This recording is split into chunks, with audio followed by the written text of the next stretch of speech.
Nos has hecho recorrer de tu mano todo el proceso que hubo en la anterior legislatura a través de esa comisión especial que se creó en el Senado y sus conclusiones, y a través de los dos anteproyectos de ley que no llegaron a tiempo y que nos han iluminado de forma fundamental en la tarea que estamos emprendiendo. Yo, como soy directora general temporalmente, porque mi profesión en realidad, y aquí tengo una compañera en primera fila, es ser profesora de universidad en la Universidad de Comillas de Derecho Internacional Privado, pues me he permitido preparar un PowerPoint donde gloso un poco las líneas fundamentales de lo que les quiero decir, por si les resulta útil o por si os resulta útil seguir el guión que yo os propongo. Son tres las cuestiones. Sí.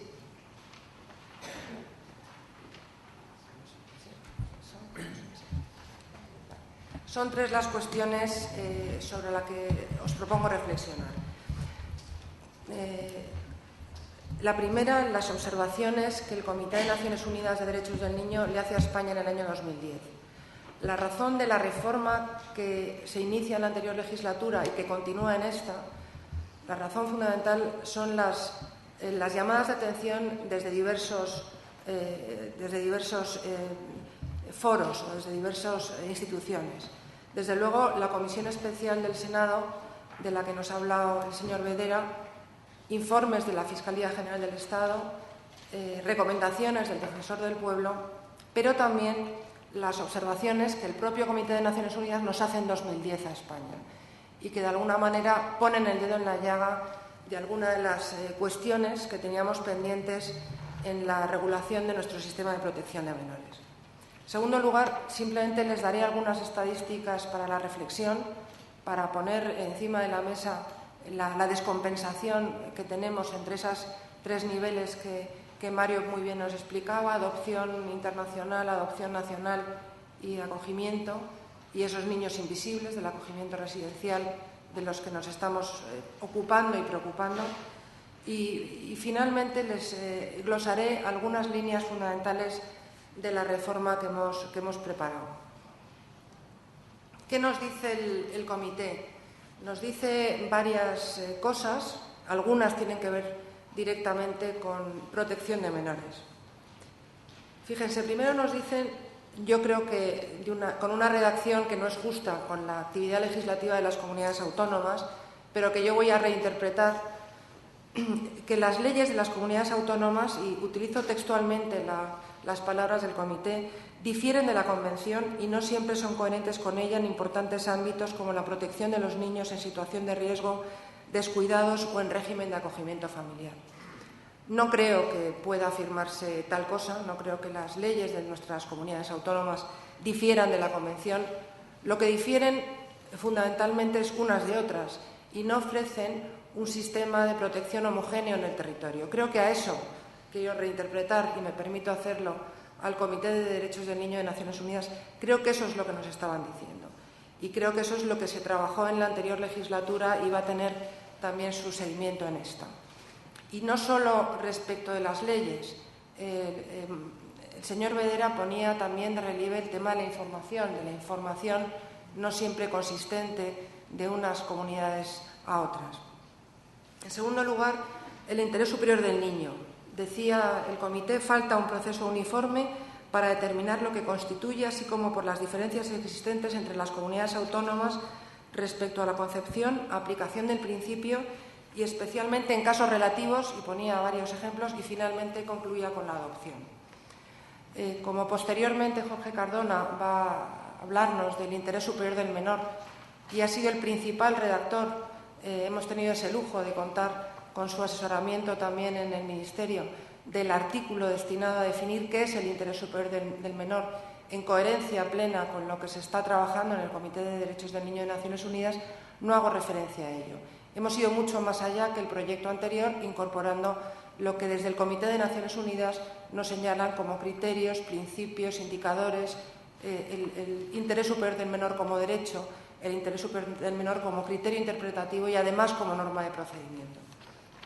En tercer lugar, respeto a las opiniones del niño. En determinadas circunstancias es todavía recurrir a tribunales superiores para que se reconozca el derecho de un niño a comparecer ante un tribunal independientemente de sus tutores legales, en particular en procedimientos judiciales y administrativos que le afectan. Se ha trabajado también intensamente en la nueva redacción del artículo 9, que es orgánico, de la Ley Orgánica de Protección Jurídica al Menor, para reforzar mucho más el derecho del niño a ser oído, el respeto a sus opiniones. Se ha suprimido de todo el texto de la ley y del Código Civil las alusiones a si tiene suficiente juicio y las hacemos equivalentes a suficiente madurez, parece más adecuado este término, y además incluso por debajo de los 12 años, si el juez, buenos días Jorge, te acabo de mencionar y de citar en el trabajo que has hecho con nosotros muy estrechamente para elaborar estos anteproyectos, decía que el no oír a los niños por debajo de 12 años no va a ser así, ¿no? Se va a oír en todo caso siempre que el juez o la autoridad estime que tiene suficiente madurez. Respecto de los niños privados de entorno familiar, de esto no voy a hablar, aunque parece que es muy consistente con lo que estamos aquí tratando. Básicamente el comité llamaba la atención de la falta de regulación en España de los centros para menores con trastornos de conducta. No vamos a hablar de esos centros aquí, los voy a mencionar nada más, pero hacía unas consideraciones bien interesantes, sobre todo por lo que el señor Vedera decía de que a veces las administraciones públicas tienen entidades colaboradoras que gestionan estos centros y que hay derechos fundamentales que se están jugando ahí, como es el de la libertad, y que debía haber una regulación más consistente con la normativa constitucional. Y finalmente, respecto de la adopción, el comité lo que nos dice y lo que le preocupa fundamentalmente se refiere a la adopción internacional es la multiplicidad de interlocutores. Dice, preocupa al comité la existencia de 23 autoridades centrales a los efectos del Convenio de La Haya y de numerosísimas ECAIs, lo cual, dice el comité, puede complicar el control, la evaluación, el seguimiento y la eficacia de sus organismos y entidades que dependa del apoyo, la capacitación, la supervisión y el control del Estado. Si la Comisión Especial del Senado nos hacía esos toques de atención, el Comité de Naciones Unidas básicamente nos hace los que les acabo de mencionar. Bien, creo que se ve fatal en los cuadros que me han preparado mis colaboradores, pero bueno, algunos datos para la reflexión. Segundo punto de mi intervención. Ahí tienen, a pesar de la dificultad de las estadísticas que Mario Vedera ponía encima de la mesa y que son así, el Boletín de Estadística Básica de Medidas de Protección a la Infancia que publica el Ministerio con los datos que suministran las comunidades autónomas ofrece ese panorama que tienen ahí. El avance en las tutelas, en los acogimientos residenciales, en los acogimientos familiares judiciales, que han ido disminuyendo afortunadamente, y si la reforma prospera van a desaparecer porque el acogimiento familiar va a ser, como establecía el anterior anteproyecto, administrativizado, y los autos de adopción nacional, que son muy escasos en relación a lo que vamos a ver a continuación. Esta es la curva de la adopción internacional. Mario Vedera hablaba de ese boom que tuvo lugar en el año 2004, año en el que llegamos a 5.541 adopciones internacionales, primer país del mundo en términos absolutos. En términos relativos nos ganaba Estados Unidos, pero la población de Estados Unidos y la española, si hacíamos la regla de tres, naturalmente estábamos por delante de los estadounidenses como país adoptante y seguimos siendo uno de los tres primeros, a pesar de que en 2012 han sido solo 1.669 las adopciones internacionales. Y esto no porque solamente haya más familias que quieren adoptar internacionalmente. Es que si pudieran ver bien esas gráficas que les he puesto, lo que ahí nos demuestra es lo siguiente. Fíjense en los expedientes que tenemos pendientes en China, 4.332. Y fíjense cuántos niños, o sobre todo niñas chinas, se han adoptado en el año 2012.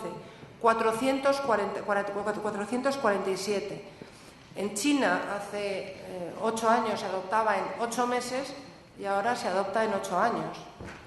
Es decir, el tiempo de espera, la bolsa de familias que esperan es importantísimo. Luego hay familias, a lo mejor hay familias que están en adopción internacional y hay niños que esperan, hay niños invisibles, como Mario ponía de relieve. Esta falta de consistencia de las cifras y de las estadísticas nos ha llevado, entre otras cosas, a proponer en el anteproyecto de ley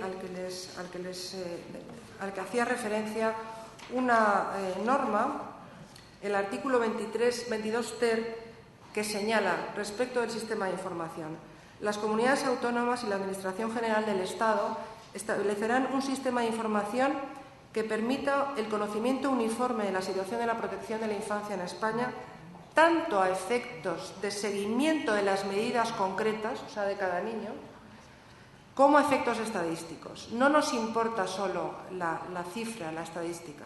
Deberíamos tener un sistema que nos permitiera hacer un seguimiento de cada niño, porque a lo mejor hay un niño en Galicia que está esperando una familia y hay una familia en Canarias que podría acogerle o adoptarle. Bien, ¿cuál es el espíritu, el espíritu general de la reforma que hemos preparado?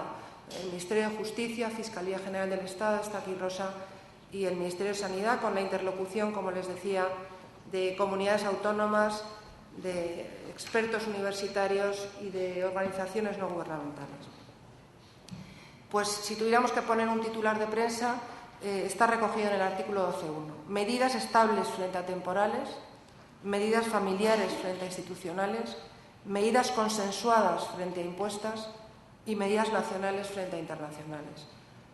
Ojo, no estamos cerrando la adopción internacional cuando afirmo esto último. Estamos hablando del principio de subsidiariedad, que está bien recogido tanto en el Convenio de Derechos del Niño como en la Convención de La Haya.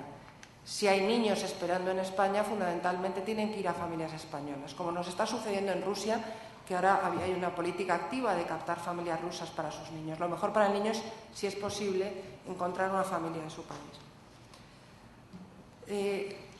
En síntesis, ¿cuál es el modelo por el que estamos apostando? Que en muchos casos toma como punto de partida los anteproyectos de la anterior legislatura.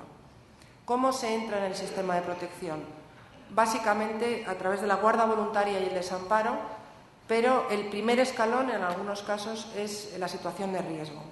La situación de riesgo que no estaba regulada en la legislación estatal, ese era un déficit de nuestra legislación estatal, no se había definido un concepto común a toda España de riesgo. Las comunidades autónomas habían definido en sus legislaciones respectivas esta situación y hemos, a través de un derecho comparado autonómico, hemos llegado a un concepto más o menos común de lo que significa el riesgo. Y en situaciones de riesgo, lo primero es realizar un proyecto consensuado con los padres, con la familia, porque el riesgo es reconocer que el niño tiene carencias, pero puede mantenerse en el entorno familiar si éste es apoyado suficientemente.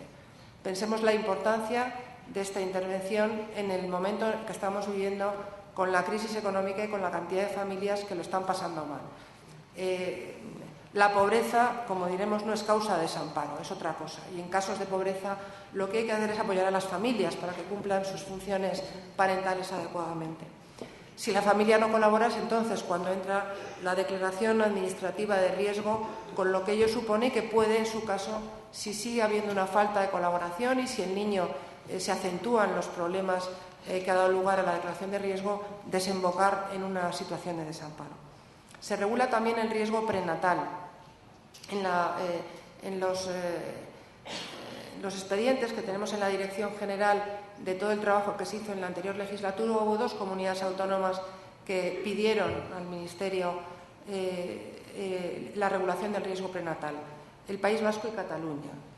Hay casos en los cuales la madre no se cuida durante el embarazo adecuadamente, incluso consume sustancias estupefacientes, etcétera, que pueden poner en peligro no solo su salud, sino la del niño.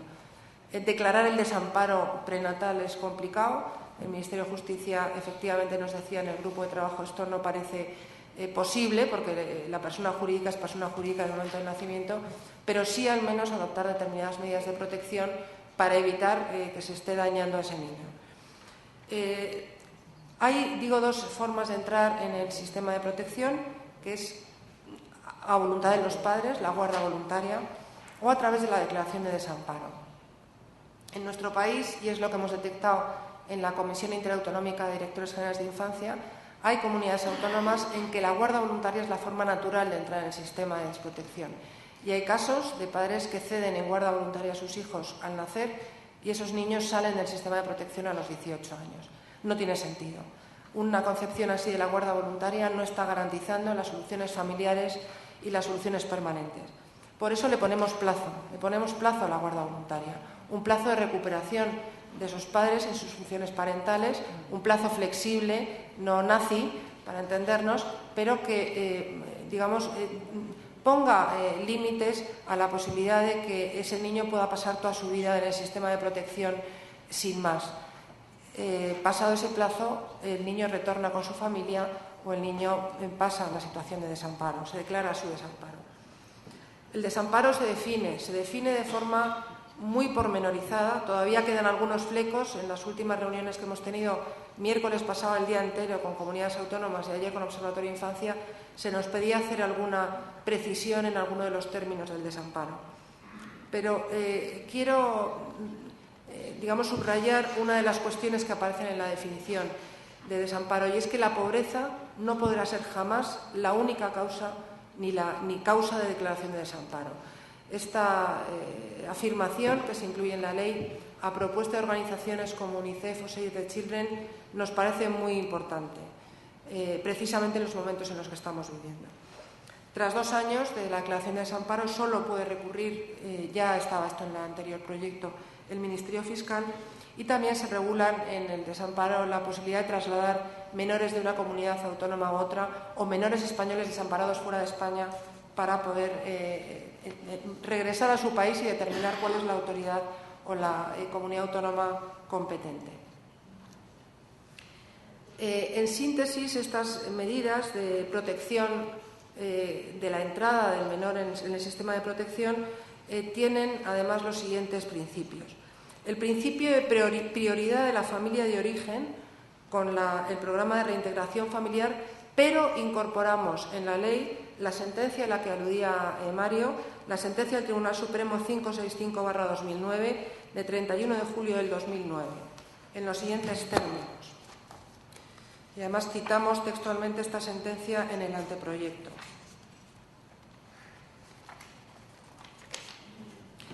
Para acordar el retorno del menor desamparado a su familia de origen, será imprescindible una evolución positiva de la misma y su propósito de desempeñar las funciones parentales adecuadamente. Además, será necesario que esta evolución sea objetivamente suficiente para restablecer la unidad familiar, debiendo acreditarse que se mantienen las referencias parentales del menor con dicha familia y que el retorno con ella no supone para el menor riesgos relevantes. Por otra parte, se tendrá en cuenta el tiempo transcurrido, la integración en la familia de acogida y su entorno, así como el desarrollo de vínculos afectivos con la misma. Nos parece importante superar esa concepción que Paloma y Mario señalaban, biologista o biologicista, de la protección de la infancia, en la cual la prioridad de la familia de origen, que la tiene, es absoluta. Además, creo que una novedad importante respecto de los proyectos que se habían trabajado en la legislatura anterior es que ponemos plazos a lo largo de toda la ley para que al menor no se le olvide, al menor que está en desprotección no se le olvide.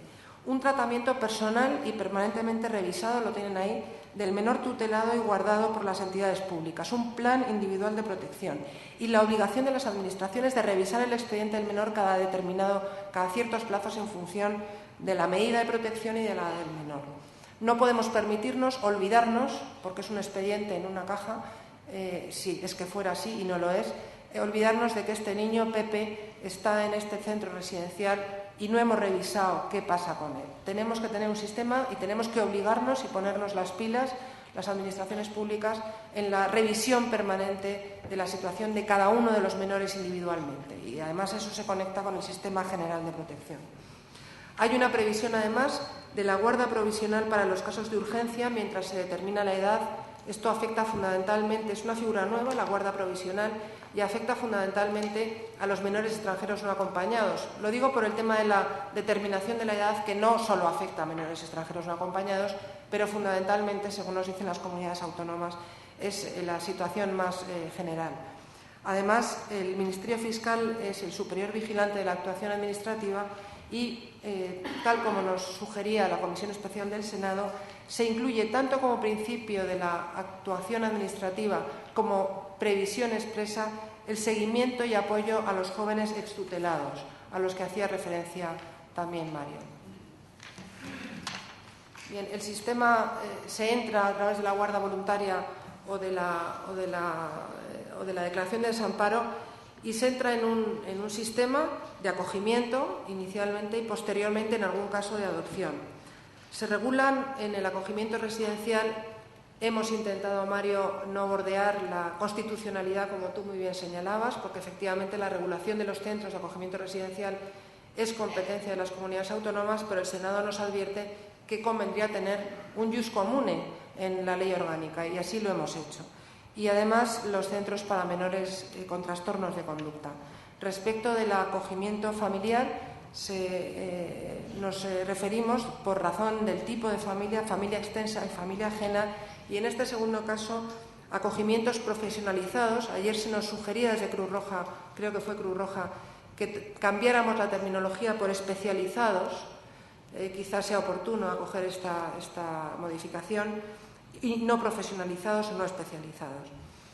En la adopción, precisamente para ir más deprisa, porque el tiempo corre en contra del niño, ir más deprisa en determinados casos de irreversibilidad de la situación de desamparo, se prevé, como se hacía en el anterior anteproyecto, la guarda con fines de adopción. Pero además nos hemos atrevido a regular la adopción abierta. Es una cuestión polémica, tú lo ponías de manifiesto, pero claramente en el momento en el que estamos, y también lo señalabas, no parece una institución, por otra parte bien probada en muchos países de nuestro entorno, que pueda generar especiales problemas. Hemos puesto cautelas, tiene que estar de acuerdo el triángulo adoptivo, padres biológicos, familia adoptiva y el adoptado.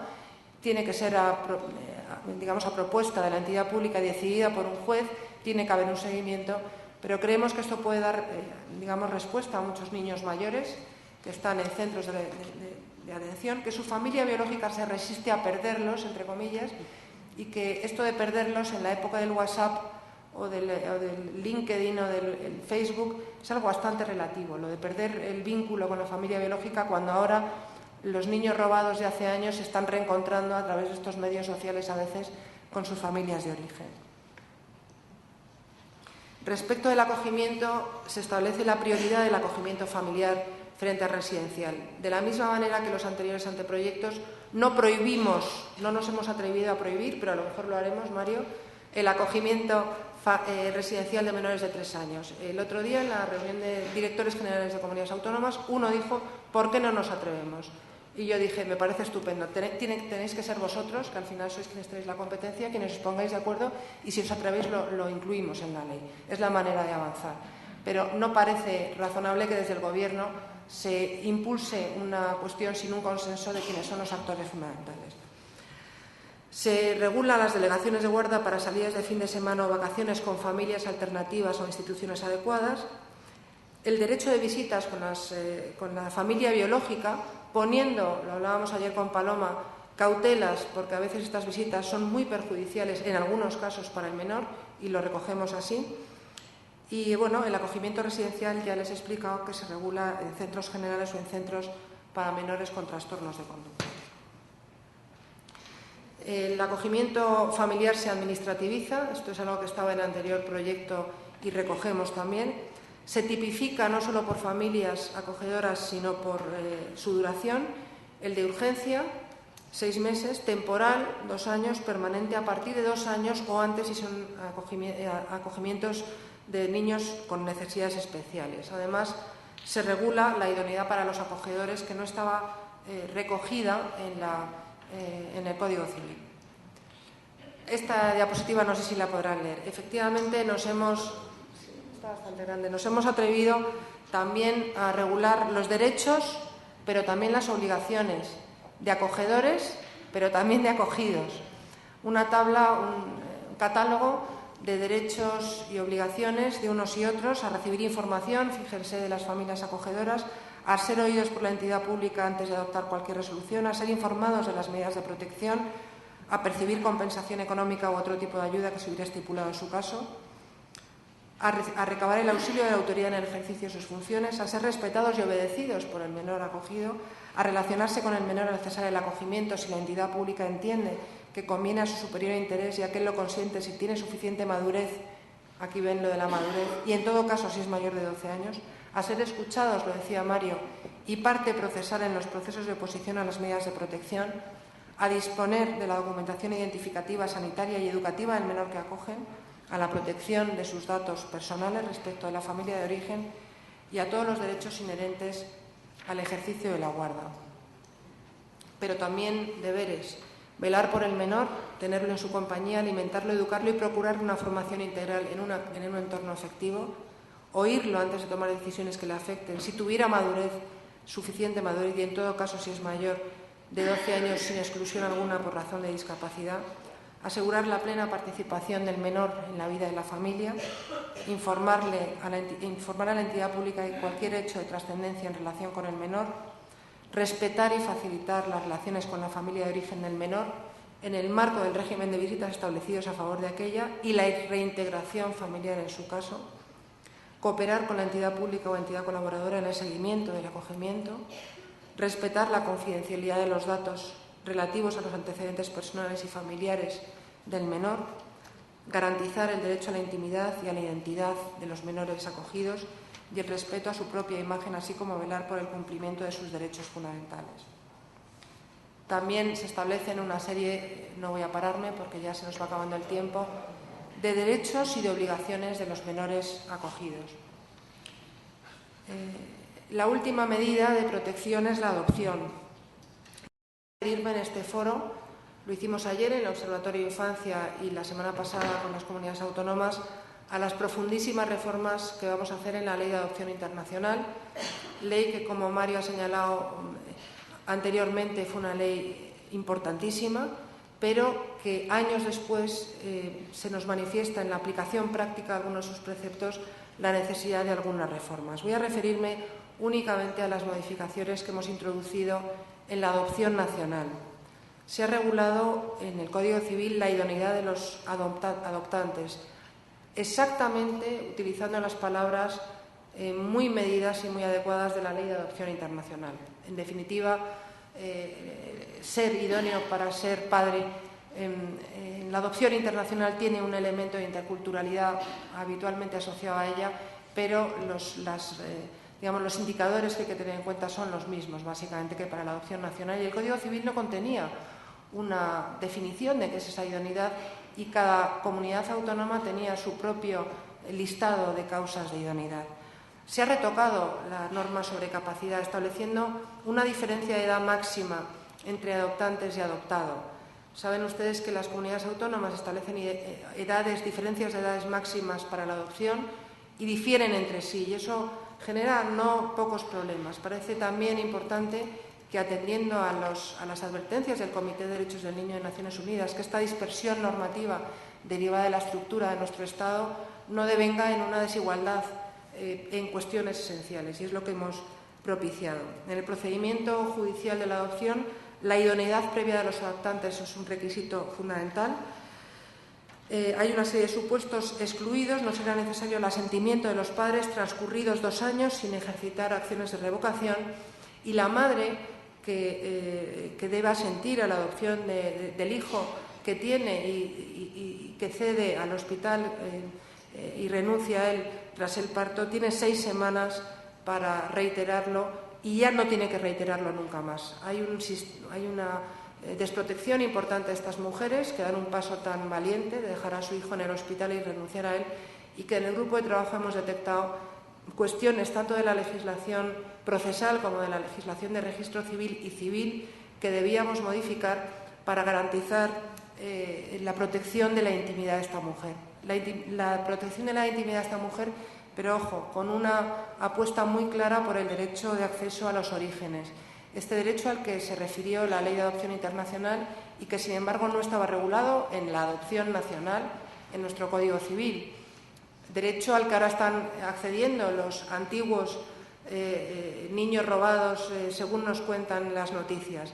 Y por eso nos ha parecido esencial que también en nuestro Código Civil se reconozca como derecho fundamental de la persona conocer su identidad filial, porque forma parte de su ADN y de su identidad general.